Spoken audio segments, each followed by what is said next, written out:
I think a lot of us reach a point where we want to grow, but we are also exhausted. We want to become a better version of ourselves just without losing ourselves in the process. And honestly, my biggest growth didn't come from pushing harder. It came from slowing down, simplifying, and actually listening to what I needed. So, in today's video, I want to share what the soft lock in era really looks like and how you can gently commit to your own evolution without burning out. This isn't a hustle culture. In fact, it's quite the opposite. It's a softer, calmer way of committing to your growth, something that feels natural and human without constantly pushing yourself. And by soft lock in, I mean you are committed to your growth without becoming a robot that feels realistic because being a human, nothing is fixed for us. Our day to day life varies. So does the importance of things. Something uncertain could come. And that's where this soft lock in comes in. Here you are committed to a gentle supportive structure without having harsh discipline. Here your growth is guided by the intention you have set, the commitment you have made, and not the guilt of not following the discipline you have set. And I think for that, the most important thing is choose who you want to be, not just what you want. And this matters a lot because when you just think about what you want, you make changes by force, and this disconnects you from yourself, and that will eventually lead to burnout. Instead, as a woman, I think that we need a softer feminine system that's sustainable in long term instead of going for the hustle culture. And when we set the identity, who we want to be, it's easier to stick to the habits. And also, when you have clarity around your desired self, who you want to be, you start growing, being grounded. If I talk about myself, whenever I tried to stick to strict discipline, it didn't work for me. Maybe I could stick with that discipline for a few days, then completely off because it was draining me inside. Not at all exciting or inspiring. Instead, when I created softer systems, that means systems with a bit of flexibility and practicality in mind. And when I got clarity about the identity of my desired self, it got easier to stick to the habits too. So instead of telling myself that I should read the books, I started telling myself that I want to be the woman who reads, and it feels instantly empowering to stick to the habits I need to become my desired self instead of sticking to the habits just because I should. So, in this step, what I wanted to do is write in your notebook or any note taking app you use, what does soft lock in mean to me? Write in your own words and try to write the identity who you want to be. Example answer of this could be I want to become the woman through small supportive habits. I want to become the woman who stays committed without forcing, without burnout. To further break it down or make this even simpler, reflect on these two prompts. The first one is who is the version you want to be? And number two is what does she do? Once you know the kind of woman you are becoming, the next step is to reset your routines to support her. And for this, you don't need a perfect routine. You just need one that feels like a soft foundation.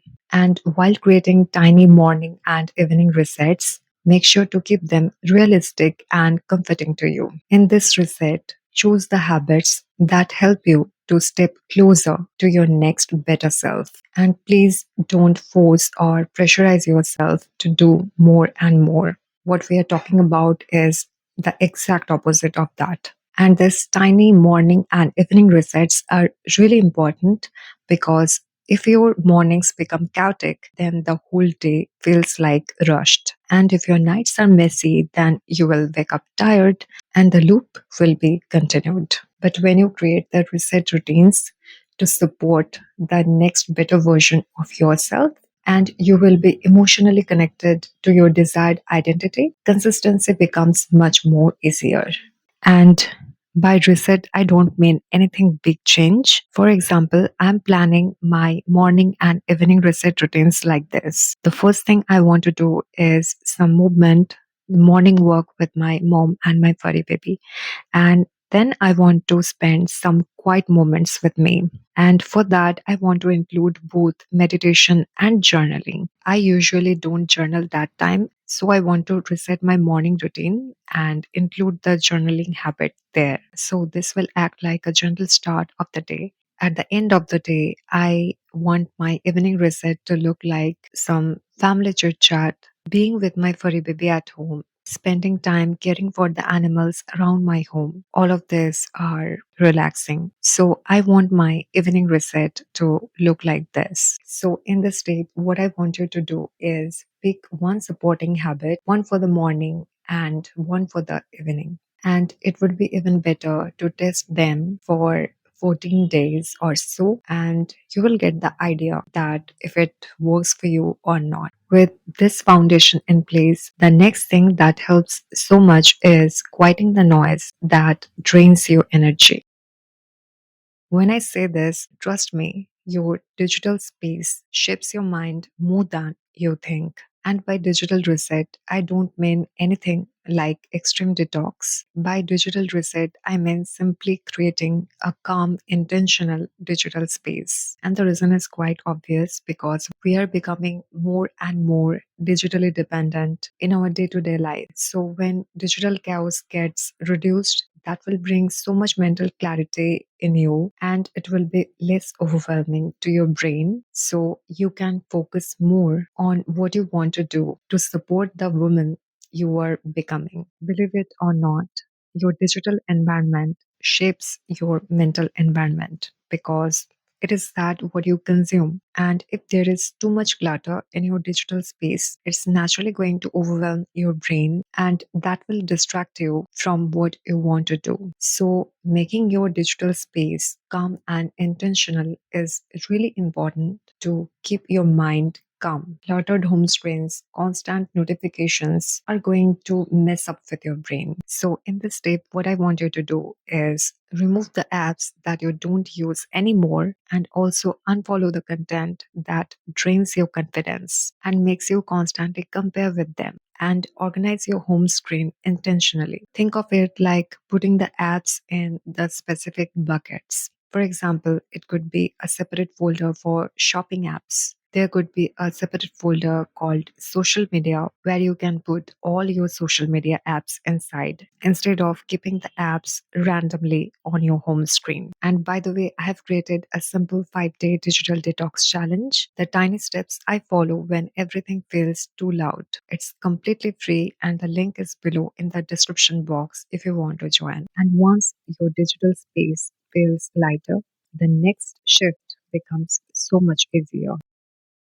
What you believe you are quietly shapes everything you do. So, in this step, visualize the identity you are growing into. When you associate yourself with your desired identity, it becomes easier to stick to the habits you need to become your desired self. And this way, you are not forcing yourself, you are just becoming her through repetition. And this is one of the concepts written in the book Atomic Habits by James Clear. And why this step is so important is because when we try to change anything big that aren't sustainable to stick with, but when we align ourselves with our desired identity, it becomes obvious to stick to the habits of the desired self and you stop negotiating with yourself. Your actions match who you want to be. Example, instead of saying myself I should eat healthy, I tell myself I'm becoming the woman who nourishes her body. Another example, instead of telling myself I should do skincare, if I connect to my desired identity, I will tell myself I'm becoming the woman who takes care of herself. So, this way, it becomes obvious to stick to those habits because we associate ourselves with our desired identity. So, here, what I want you to do is pick one identity habit for your next better self. I'm giving my example. I'm trying to become the woman who takes care of her body and mind. I am becoming the woman who protects her energy before saying yes. I am becoming the woman who takes care of the animals around her home with love. So, all these are examples. So, now write down yours and pick one identity habit for your next better self. And once your identity feels clearer, let's talk about how you work because that's where your energy is either protected or drained. And by the word slow productivity, I mean you don't need to do more. You just need to do what matters to you. You create a soft, focused workflow. And here you set small priorities so that it feels less overwhelming to you. Here you are setting smaller priorities. Choose a few tasks so it becomes easier to do and you get that sense of accomplishment of completing the task. And also, as a woman, you need to honor your energy instead of squeezing it. On the days of the month when your energy is low, you need to honor your energy and flow with that if possible. And as you are creating small priorities, you are doing one thing well at a time. I tried multitasking before and I failed because when I try to do everything at once, my brain gets confused. My energy drains faster, and that leads to burnout. At the end of the day, when I asked myself, what did I do? I found no clear answer because nothing gets really done this way. Instead, when I tried focused work hours, my days felt calmer and I saw some real progress. Though it's slow and small, but some real progress because slow progress also counts. And the slow productivity protects mental clarity and helps sustain your soft lock in season. So, here is a realistic step to implement the slow productivity in your daily routine. For the day, before you start your work, choose the top three priorities for the day. It could be work or personal. And if you are still confused to figure out this way, you can write down one priority, one support task, and one joy moment for the day. And when you slow down like this, self care feels different. And that brings me to a really grounding ritual. Your glow starts with how gently you treat yourself. And I think skincare is a really grounding, simple self care ritual to do that could be followed on daily basis. And for those who love skincare, it supports their emotional wellness. It makes you confident to carry the skin you are in, and it's easy enough to maintain on regular basis. This quick soothing ritual not only helps you feel better in your skin, but also improves your mood and helps regulate your nervous system. To me, a simple skincare routine is non negotiable and it's so much relaxing. So, in this step, what you need to do is choose a simple enough skincare routine that you can stick to on daily basis. And you just need a few minutes of me time in both your morning and evening for your skincare routine. You don't need any fancy product unless you really want to try out. And once you nurture your outer self, the real transformation starts from within.